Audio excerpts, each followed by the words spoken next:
buenos días, qué gusto grande empezar juntos la semana. Hay mucha información importante, así que qué bueno que ya estamos listos para hablar de lo que sucede en México y en el mundo, cómo se comportan los mercados luego del Viernes Negro. Y bueno, pues esto que ocurrió, fíjense, en un festival de música, una tragedia, 2 jóvenes murieron en el acto ceremonia aquí en la Ciudad de México. Se cayó una estructura metálica. Sin embargo, el evento siguió. Mientras tanto, los organizadores pues solo lamentaban el accidente, pero fíjense, miles de personas seguían cante y cante. Protección Civil de la Ciudad de México culpó a la alcaldía Miguel Hidalgo. Dijo que no hubo una revisión suficiente. La alcaldía Miguel Hidalgo dijo que la responsabilidad es de los organizadores del evento porque esa estructura la pusieron después de la revisión sin avisar. En fin, que hablaremos con las autoridades en torno a esto. Y polémica entre la ONU y México. El Comité contra las Desapariciones Forzadas de Naciones Unidas va a iniciar un procedimiento contra nuestro país. El gobierno federal ya respondió. Dice que la desaparición de personas no forma parte de la política de Estado. Incrementar y fortalecer la producción en México es la mejor herramienta para combatir los aranceles de Trump. Es lo que dice la presidenta Sheinbaum. Insistió en que el Plan México es clave para aumentar la soberanía y la autosuficiencia alimentaria. Y los mercados financieros del mundo resienten la guerra comercial de Trump. Fue un viernes negro de terror. Las bolsas del mundo se cayeron. Y bueno, ya empiezan a arrancar sus operaciones esta semana con pérdidas muy importantes. Wall Street abrió con pérdidas de 3%, las bolsas europeas pérdidas en promedio de 6%. En Asia, la locura, un descenso de 13%. Y la casa que estaba en disputa en Chalco, Estado de México, por la que 2 personas murieron, si es de la familia de Carlota N., la mujer de la tercera edad que disparó contra los presuntos paracaidistas. La Fiscalía Estatal confirmó que es de su hija Mariana N., quien también está detenida. Y México reportó el primer caso de gripe aviar AH5N1 en humanos. Una bebé de 3 años está grave en Durango. Ya también se informó a la Organización Mundial de la Salud. Y fíjese que delicado. México está bajo investigación de la ONU por los desaparecidos.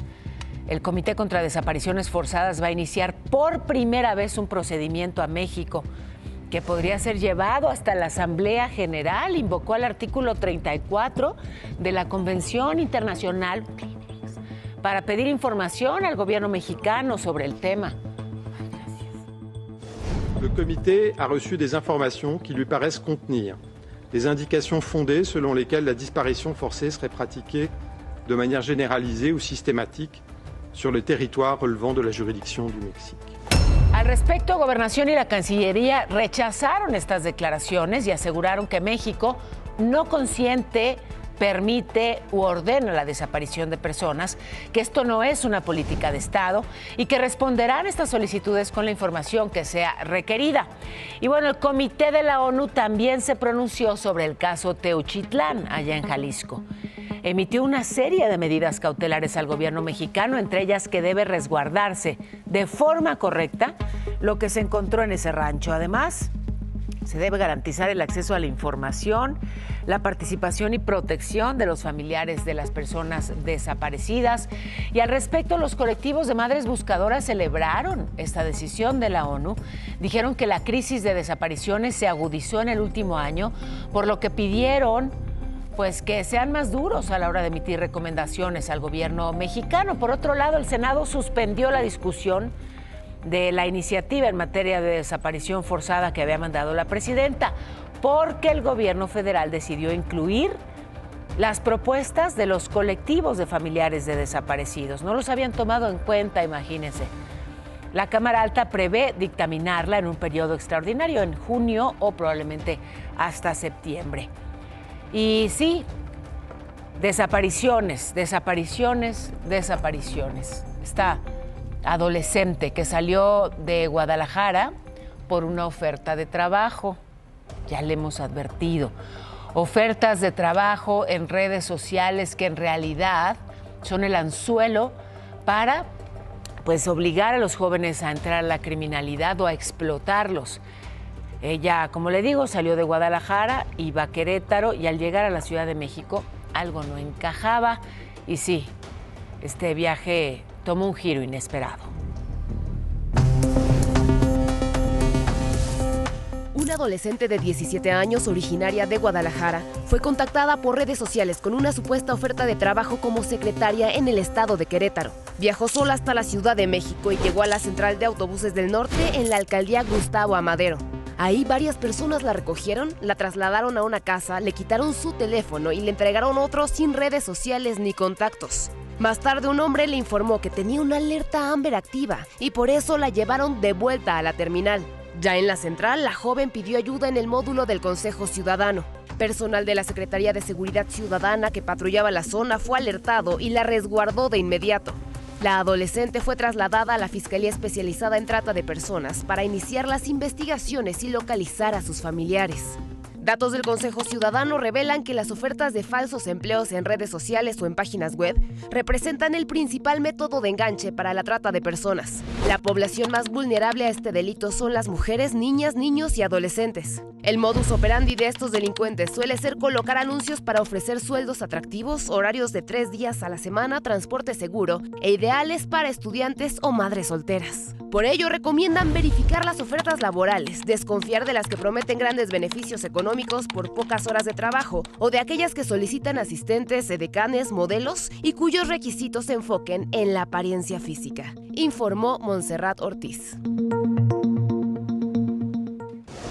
Y bueno, sí, compartimos estos casos justamente para que, bueno, pues se difundan y eviten caer justamente en las redes de los criminales. Me enlazo rápidamente con Ricardo Vitela, un accidente. ¿Dónde, Ricardo? ¿Qué pasó? Muy buenos días.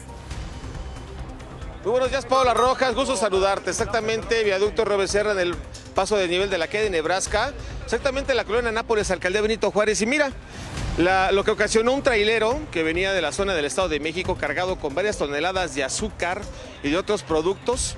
Así quedó la caja, Paula, se desfundó totalmente, no respetó los señalamientos de no transitar en estas vías primarias, no pueden entrar aquí estos vehículos, y así quedó la caja totalmente destruida. Personal de tránsito de la Policía Capitalina está ayudando a sacar toda la carga para poder mover este contenedor, y así también junto con bomberos, también poder retirar el tractocamión que quedó allá adelante, partida prácticamente, la caja 3/4, y así es como está ocasionando problemas viales en esa zona de la colonia Nápoles, aquí en la capital del país. Eviten pasar por este punto porque siguen trabajando las autoridades para retirar esta unidad que va a tardar mucho. Son varias toneladas. Es Río Becerra. Sí. Es lo que te iba a decir, sí, que Paola, va para largo. Bueno, primero sí, vemos que sacaban pedazos de la caja del tráiler y luego, pues todas estas cajas de azúcar les tomará seguramente varias horas el poder retirarlo. Así es, va a ser complicado y ya está arduamente allá haciendo ejercicio los policías aquí de tránsito en su labor, con las cajas, retirando toda esta carga y va a tardar bastante tiempo. Así que tómenlo en cuenta, por favor. Pues ahí estás, Ricardo, les echas una mano, ¿no? Pues ahorita hacemos un poquito de ejercicio, un poquito de cardio y fuerza en los brazos con las cajas. Azúcar, gracias, te agradezco mucho y bueno, sí, por fortuna no resultaron lesionados. Oigan, otros temas. Pablo Lemus, el gobernador de Jalisco, ya están haciendo cambios en los espectáculos, en los eventos de su estado para evitar actos de apología del delito. Luego de este concierto de los Alegres del Barranco en Zapopan, en donde aparecieron imágenes de distintos capos del narcotráfico. ¿Qué dice el gobernador? Bueno, pidió que desde ahora se firme una carta donde los organizadores y artistas informen sobre el contenido de sus presentaciones. De alguna forma, el cantar estas canciones que hacen alusión a los grupos delictivos es también una ofensa hacia las víctimas de desaparición, así lo considero yo. Y la Guardia Costera de Corea del Sur decomisó 2 toneladas de cocaína en un buque con bandera noruega que salió desde México. Fue en colaboración con el FBI la incautación más grande en la historia de ese país, casi 700 millones de dólares. Las autoridades informaron que este barco hizo escalas en Ecuador, Panamá, China. Y bueno, parece que a Donald Trump sí le gusta la campaña que el gobierno mexicano tiene contra las drogas, específicamente contra el fentanilo. Compartió spots en su red social justamente de esta campaña sin ningún otro mensaje, simplemente pues respaldándola. Y Marco Rubio, el secretario de Estado estadounidense, dijo que luego de las sanciones del Departamento del Tesoro contra los lavadores de dinero del cártel de Sinaloa, sí se va a debilitar esa organización criminal. Así que, bueno, pues ahí algo, digamos, del reconocimiento que se hace a las acciones del gobierno mexicano. Por su parte, la presidenta Sheinbaum dijo que incrementar la producción de lo que se consume en México es la mejor herramienta para combatir la guerra comercial iniciada por Trump.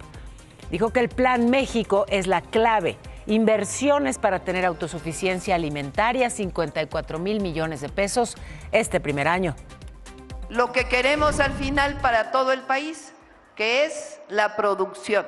Y que en México se produzca lo que consumimos los mexicanos, que es la mejor defensa frente a cualquier arancel, cualquier cosa. Edgar Amador, secretario de Hacienda, dijo que luego de librar los aranceles recíprocos de Trump, hay condiciones muy favorables en México para seguir invirtiendo. Dijo que, pues se define ya la estrategia justamente para fortalecer nuestra economía. La Secretaría del Ramo, la Secretaría de Economía, va a imponer aranceles temporales a las importaciones de clavos chinos. Es una cuota compensatoria de $0.38 por kilo, una decisión luego de una investigación donde arrojó que empresas de ese país cometieron prácticas comerciales desleales. Bueno, Trump insistió en que sus impuestos van a dejar grandes beneficios a Estados Unidos, pero mientras ha sido terrible para Estados Unidos y para el mundo. Dijo sí que las consecuencias no van a ser fáciles, pidió resistir, mantenerse firmes y además reiteró que no va a dar marcha atrás, a menos que los países equilibren su comercio con Estados Unidos. Pero los mercados financieros del planeta están sacudidos. Siguen las caídas. Qué manera de caerse todo el viernes y de seguir cayéndose este lunes. Fíjese, Wall Street cerró la semana pasada con una caída de casi 6%, la peor desde la pandemia. Hoy sus principales indicadores abrieron con caídas de 3%, las bolsas europeas con pérdidas en promedio de 6%. En Asia están sufriendo. La Hong Kong tuvo hoy un descenso de 13%. Vamos a estar atentos a los movimientos bursátiles en este lunes. Preocupantísimo, sin duda. Tengo que ir a la pausa. Al regresar, fíjense la sorpresa que se llevaron allá en San Pedro. El Papa Francisco apareció de sorpresa, ya va mejorando. Y los últimos detalles sobre estos 2 jóvenes fotoperiodistas que lamentablemente murieron luego de caer una estructura en un festival aquí en la Ciudad de México. Ya vengo.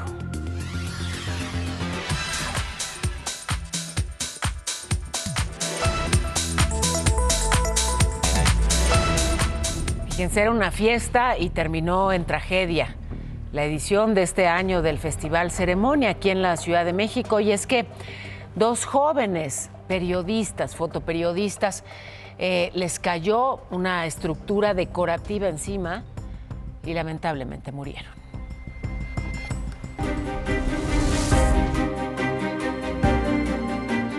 Escenarios nuevos, espacios nuevos, la emoción al mil. El Festival AC Ceremonia 2025, que se realizó el sábado en el Parque Bicentenario en la Alcaldía Miguel Hidalgo de la Ciudad de México, terminó en tragedia. Una estructura metálica cayó sobre 2 fotógrafos, Berenice de 28 años y Miguel Ángel de 26, dejándolos sin vida. Formaban parte del medio independiente Mr. Indie, especializado en música alternativa y conciertos. Personal de seguridad y emergencia se movilizaron para intentar rescatar a las víctimas. En una tarjeta informativa, el IMSS Bienestar detalló que los jóvenes recibieron atención médica en el lugar por parte de los paramédicos de la empresa contratada por los organizadores del evento. Luego fueron trasladados al hospital Dr. Rubén Leñero, a donde llegaron sin vida. A pesar de lo ocurrido, el festival siguió con normalidad. Algunos testigos señalaron que quienes querían evidenciar los hechos fueron sacados a la fuerza por policías. En el transcurso del sábado, en la cuenta oficial de Instagram del evento, únicamente compartieron una historia donde informaban que el incidente había dejado 2 lesionados. Más tarde, alrededor de la 1 de la mañana y ya cuando las presentaciones estaban por terminar, confirmaron los decesos de los fotógrafos. También fue hasta la noche que las autoridades colocaron los sellos de clausura.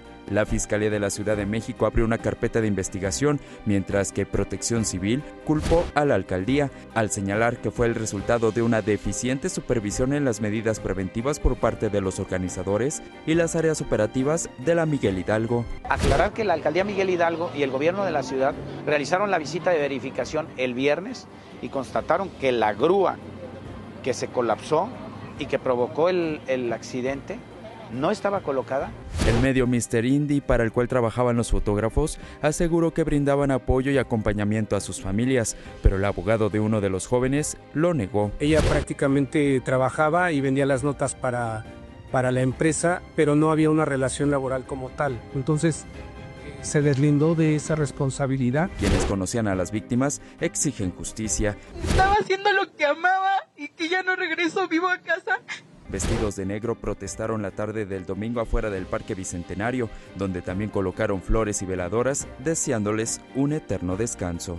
Una persona muy brillante, era muy trabajadora, era una artista, era una fotógrafa buenísima. Estoy en shock. Y tienen que dar la cara. Informó Kevin Esqueda. Agradezco mucho que esté hoy con nosotros el alcalde de Miguel Hidalgo, Mauricio Tabe. Gracias por tomar la comunicación, alcalde. Buenos días. Al contrario, muy buenos días y a tus órdenes, Paola. Pues, ¿cuál es la información que tienen hasta el momento con respecto a lo ocurrido en este festival? Pues fue un hecho muy lamentable y nosotros, lo primero, nos sumamos a el dolor de las familias y de los amigos por estas pérdidas y obviamente enviamos nuestras condolencias. Sí queremos dejar muy claro que tanto la alcaldía Miguel Hidalgo como el gobierno de la ciudad de manera conjunta hicimos una verificación del lugar el día viernes en la tarde, una verificación que duró más de 6 horas, donde se revisó el programa especial de protección civil y se constató que esas estructuras no estaban colocadas. La estructura que se colapsó y que provocó el accidente la colocaron un día después y es responsabilidad de los organizadores asumir estos hechos. Ya estamos esperando que la Fiscalía investigue quiénes tomaron esa decisión por parte de los organizadores. Porque se presumía en un comunicado que emitió el gobierno de la ciudad que había una responsabilidad de la alcaldía por falta de organización. Lo dejo muy claro.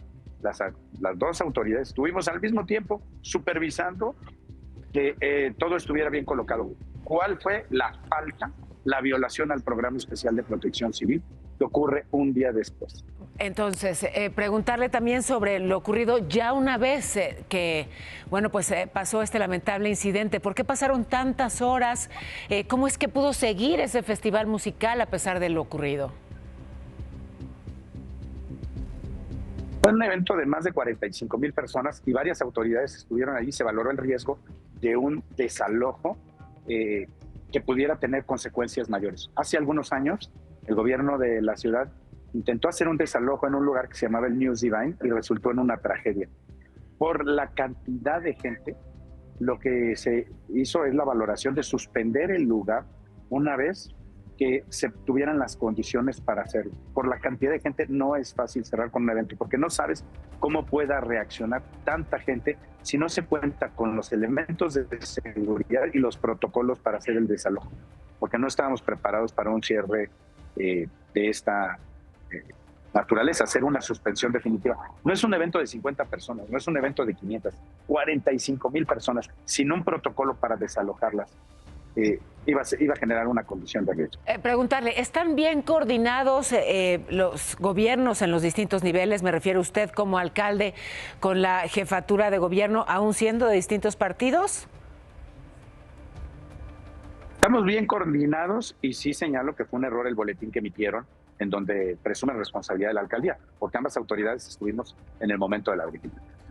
¿Ha ocurrido una comunicación luego de la emisión de ese comunicado?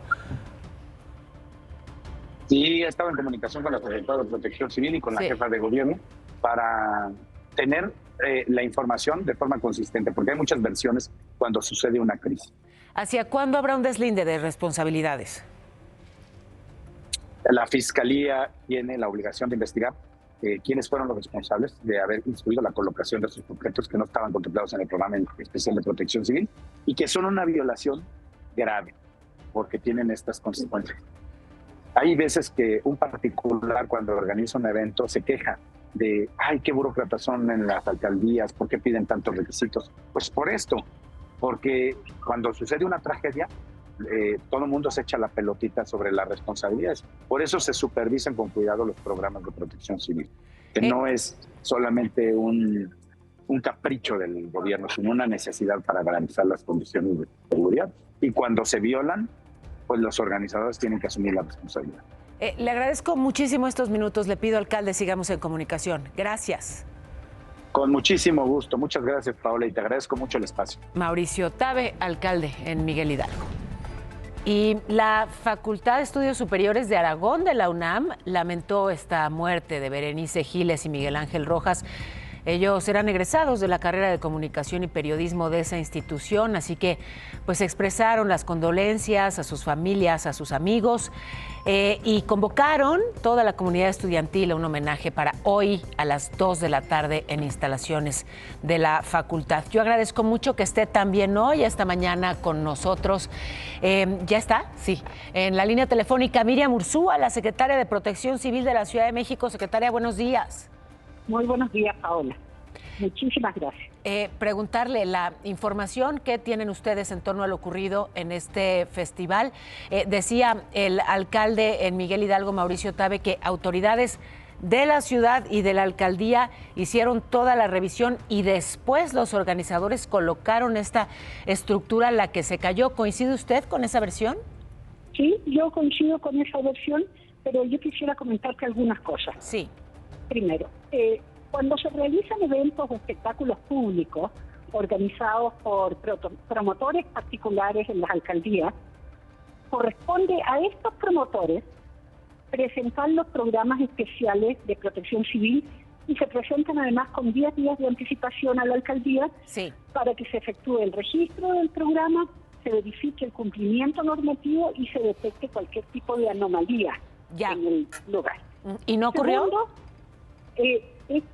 lo que pasó fue el día viernes se llevó a cabo un recorrido interinstitucional. Yo coincido con el alcalde, no hay problema en eso. Sí. Pero fue un recorrido interinstitucional de carácter operativo a las instalaciones que estaban puestas en el programa especial y entonces se ratifica si verdaderamente están bien colocadas, si están adecuadas, si no van a tener ningún tipo de afectación. Hicieron ese recorrido y estaba todo adecuado. A ver, lo que exactamente. ¿Hay algún tipo de responsabilidad por parte de la alcaldía en esto? El día viernes hasta ahí estábamos sin ningún problema. Sí. No obstante, independientemente de eso, como resultado del recorrido se emitieron incluso recomendaciones al promotor del evento para la mitigación de los riesgos que se habían detectado en el lugar, señalética, protección de cableado. Preguntarle, secretaria, puntualmente, ¿tienen ustedes detectado quién está detrás de esta tragedia? ¿De quién sería la responsabilidad de lo ocurrido? A ver, ahí es justamente lo que iba. Las plataformas que sostenían estos arcos decorativos publicitarios que se desplomó, uno de ellos fue instalada por el promotor el día sábado, sin que notificara además a ninguna autoridad la colocación de estas estructuras. ¿Sí? Estas estructuras, te quiero decir que están diseñadas para trabajos de altura, es decir, levantan a una persona para que haga algún tipo de trabajo arriba, pero son altamente inestables para soportar cargas y tienen que estar muy bien ancladas para evitar la volcadura. Entonces, efectivamente habría, según la escucho, una responsabilidad por parte de los organizadores. Después de la revisión, ponen una estructura sin que hubiera autorización para ello. Preguntarle sobre lo ocurrido después, ya una vez que cae esta estructura y ocurre pues el lamentable incidente. Sí. Te quiero decir que toda la investigación de los hechos, así como el deslinde de las responsabilidades, está en manos de la Fiscalía General de Justicia de la Ciudad de México, ¿no? Ellos desde el primer momento estuvieron en el lugar y ellos han tomado todas las notas y toda la información necesaria, todas las acciones pertinentes para poder hacer su trabajo. Pero finalmente yo lo que quiero comentarte es lo siguiente, que en este tipo de eventos, este programa especial, como te decía al principio, se presenta exclusivamente a la alcaldía. Y la alcaldía tiene la atribución para efectuar la verificación administrativa correspondiente, poner un puesto de mando en el lugar, en el sitio, durante todo el evento, y también emitir recomendaciones técnicas y legales antes, durante y después del evento. Para allá iba justamente, secretaria, porque pues sí, se verifica antes, pero bueno, se supervisa durante, ¿no? Durante y después. Está pues en manos de la Fiscalía de esta ciudad y atentos estaremos a esas investigaciones. Gracias por lo pronto, secretaria. No, gracias, Paola. Muchas gracias por el espacio. Muy buenos días. Miriam Urzúa, la secretaria de Protección Civil de la Ciudad de México. Ya nos pasamos y mucho de la media, así que le informo rápidamente. En breves, que en Acapulco zarpó el buque escuela Cuauhtémoc, que es parte de la formación de cadetes navales. Le informo también que hubo un enfrentamiento entre fuerzas de seguridad y civiles allá en Zacatecas, 4 muertos y 2 heridos el saldo. Encontraron sin vida a Esteban Rodríguez, padre del regidor de Zacualtipan, Hidalgo, Javier Rodríguez, desaparecido desde el 30 de marzo. Detuvieron otra vez por tentativa de feminicidio al empresario Alan N., el papá de la menor de 8 años, que murió en un enfrentamiento en Guanajuato cuando pretendían arrestar a su padre.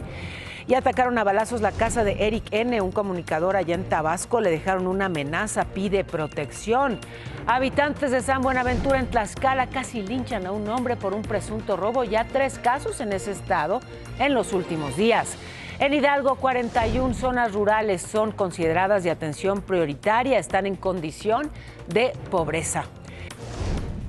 Banco Multiva presenta. Bueno, ¿y qué tanto se afectó al peso con el Viernes Negro? Pues sí, ahí está en 20,70 ante el dólar, mientras que la bolsa mexicana tuvo un efecto, sí, brutal. Una caída de 4.87%, cortesía de la guerra comercial de nuestros vecinos. Banco Multiva presentó.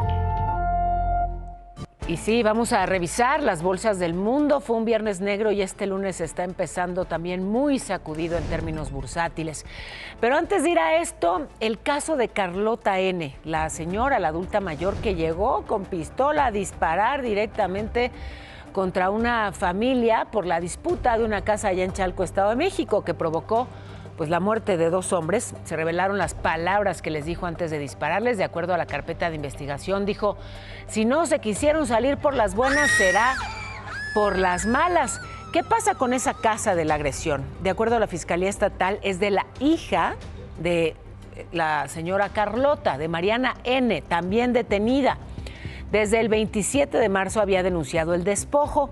Un día después, policías de investigación fueron, pero no encontraron a los presuntos invasores.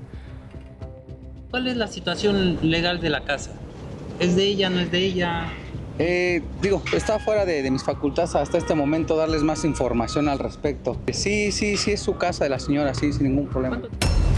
Carlota N. y sus 2 hijos, Mariana y Eduardo N., van a estar en prisión preventiva. La señora está acusada de homicidio calificado y sus hijos de tentativa de homicidio contra un menor de edad. Ya están en el penal de Chalco. La defensa de Carlota podría pedir prisión domiciliaria porque, la mujer tiene 73 años, tiene diabetes, pero tendrán que garantizar el arraigo domiciliario. La audiencia será el próximo miércoles. Pero fíjese, este caso y toda la controversia que generó, pues ha destapado una problemática que se ha vivido por años en buena parte del país, pero particularmente en el Estado de México. Y es que sí, Hay grupos de invasores. Llegan, se instalan en un predio y ¿quién los saca? ¿Quién los saca si además tienen vínculos con funcionarios, con grupos criminales? Vamos a ver esta información. Grábalo, grábalo, hay arma de fuego, abre.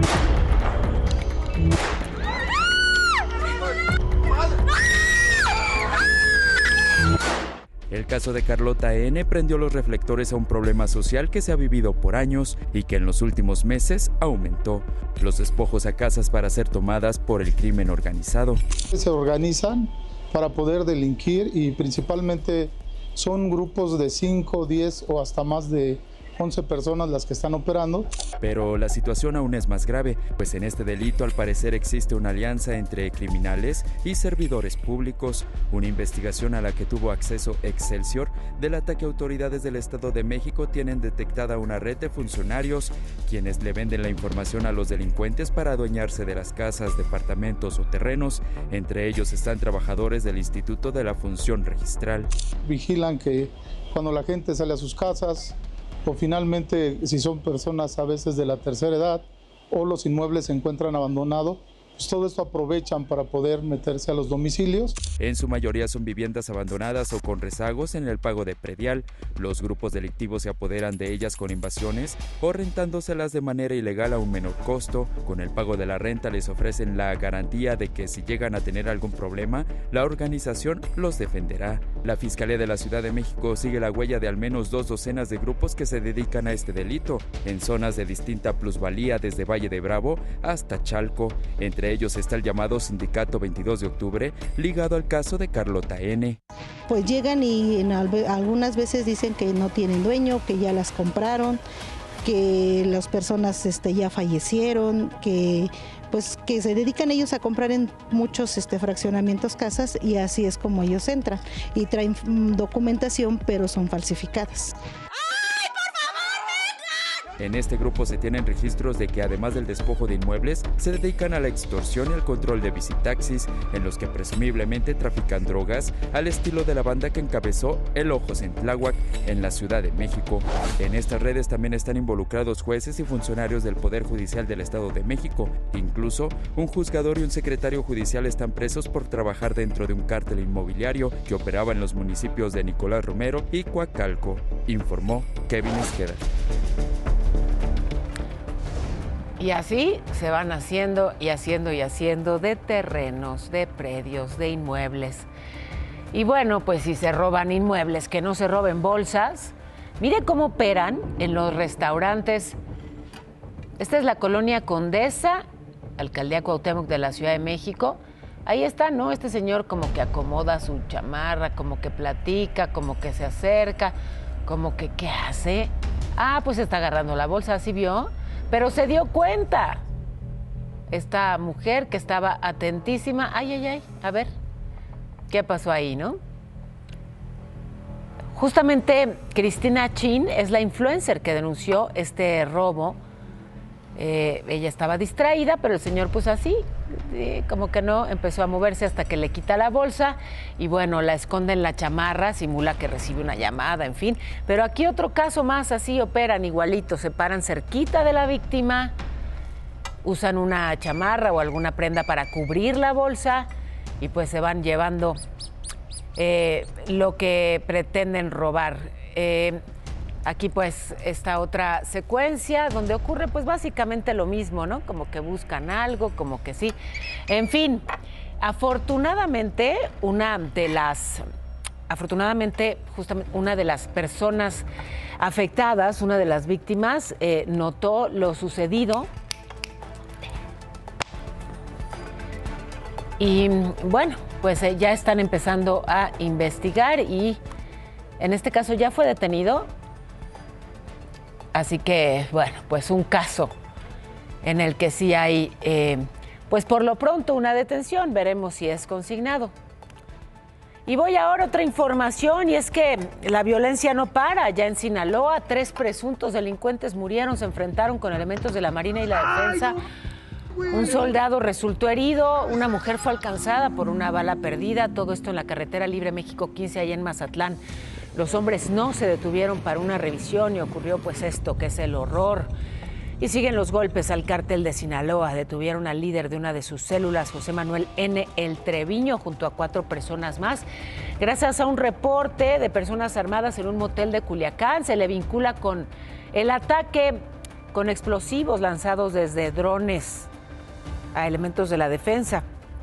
Esto fue el jueves pasado en esa misma ciudad, que dejó a 2 heridos. Bueno, y ayer, clase nacional de boxeo. Así, lleno el Zócalo de la Ciudad de México. Pero no solo fue en esta ciudad, fue en varios estados, participaron más de 42,000 personas. Había obviamente muchos boxeadores, pero había también luchadores, superhéroes, animales, confusiones. Sí, también.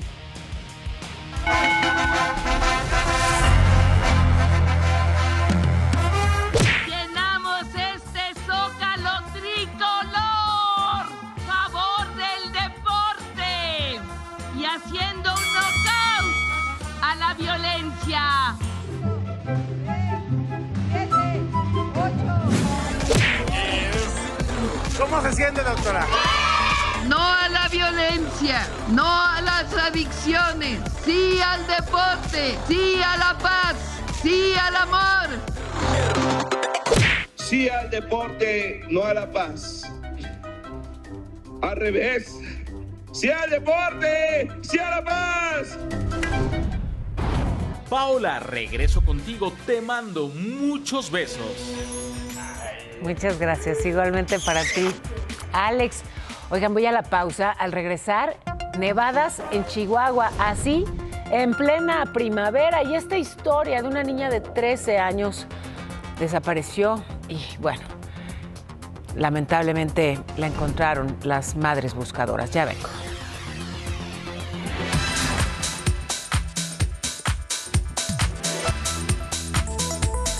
Hemos hablado en este espacio con familiares de personas desaparecidas, específicamente con las madres buscadoras de Ecatepec. Ellas encontraron el cuerpo de una niña de 13 años, Valolet. Ella había desaparecido junto con su mamá y su padrastro desde el 9 de marzo. Esta es la historia.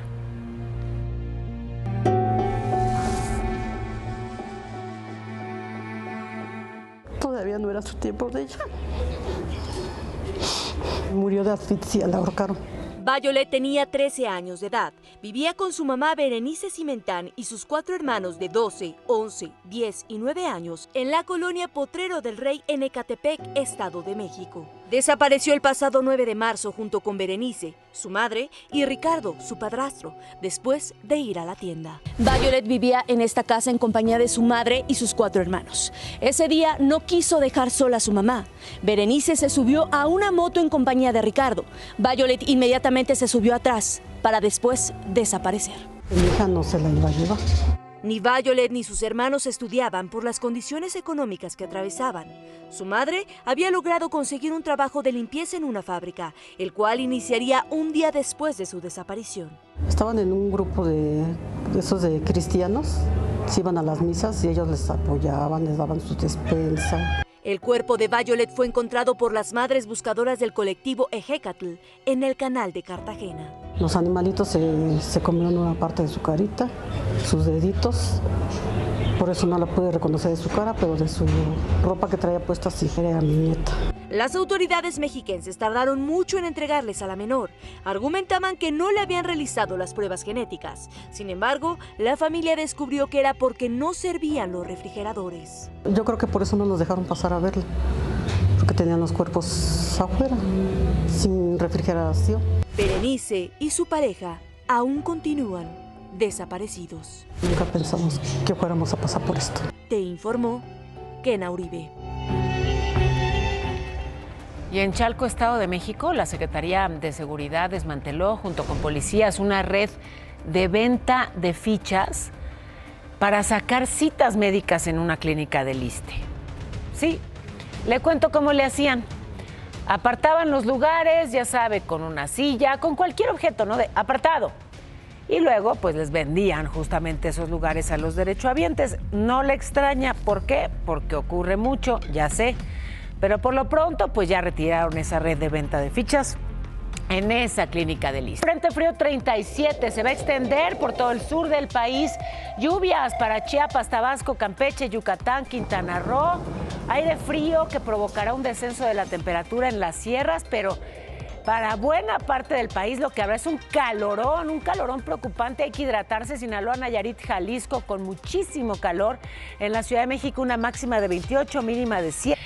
Informarles en resumen que precisamente el musical, el festival ceremonia de la Ciudad de México terminó en tragedia. Ya lo decías, Lalo, estos dos fotoperiodistas que murieron por la caída de una estructura metálica. Aquí hablamos con la secretaria de Protección Civil y con alcalde de la Miguel Hidalgo.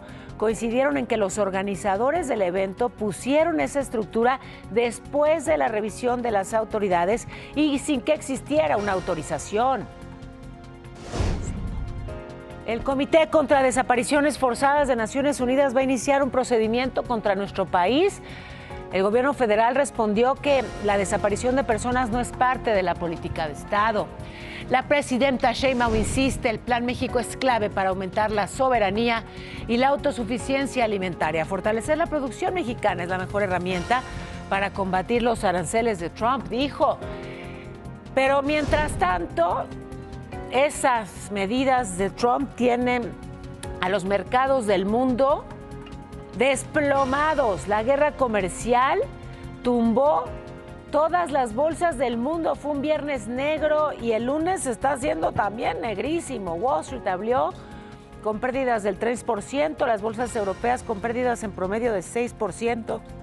En Asia, un descenso del 13%. Vamos a justamente tener la información de los mercados y esta casa que estaba en disputa en Chalco, por la que la señora Carlota asesinó a 2 personas, resulta que sí le pertenece a su familia. La Fiscalía Mexiquense confirmó que es de su hija Mariana, quien también está detenida. Y sí, hay toda una red de corrupción en el Estado de México de invasores de predios. México reportó el primer caso de gripe aviar H5N1 en humanos, una niña de 3 años grave allá en Durango. Ya se informó a la Organización Mundial de la Salud. Muchísimas gracias, Monse. Y sí, luego de que se cancelara el segundo día de este festival, la Profeco recordó a los asistentes que pues tienen derecho a un reembolso. Se debe devolver, sí, el costo del boleto correspondiente al domingo con una bonificación que no puede ser menor al 20%. Ticketmaster va a hacer los reembolsos automáticamente, pero es importante pues mantener los comprobantes. Y sí, aquí hablamos tanto con el alcalde como con la secretaria de Protección Civil. ¿Qué dijeron las autoridades al respecto? Voy a tenerlo luego del corte. Además, el primer caso de gripe aviar en un humano, una niña de 3 años. Tendré los detalles. Y la lotería clandestina con strippers. Ya verá este polémico caso que se desnudó allá en Nuevo León. Se reveló, pues, ya ve.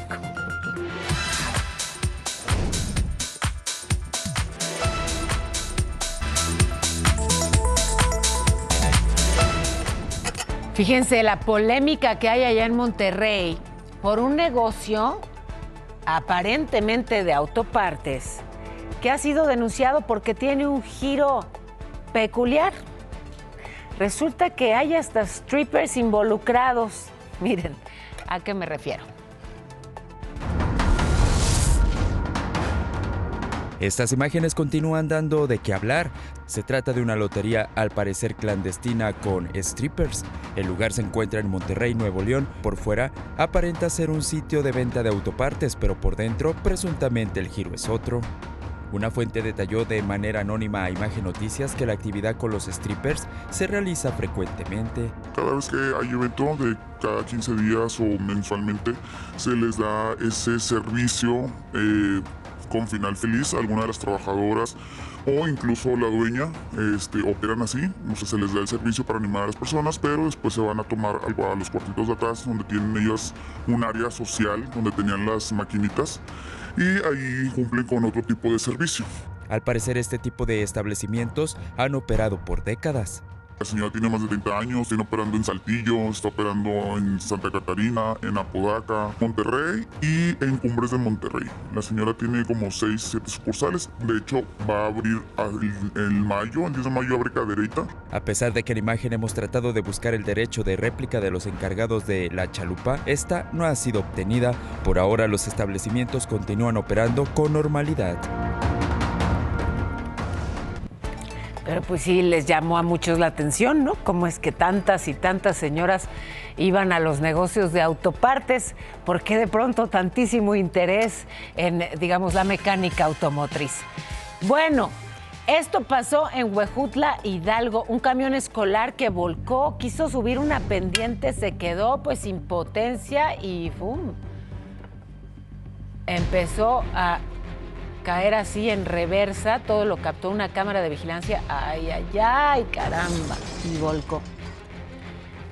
Sí, se fue sobre esa pequeña banqueta, volcó y al menos 15 estudiantes resultaron heridos. Por fortuna, no de gravedad. Luego de este incidente, aquí le muestro nuevamente la imagen. Así venía, así, ay, ay, ay, así volcó.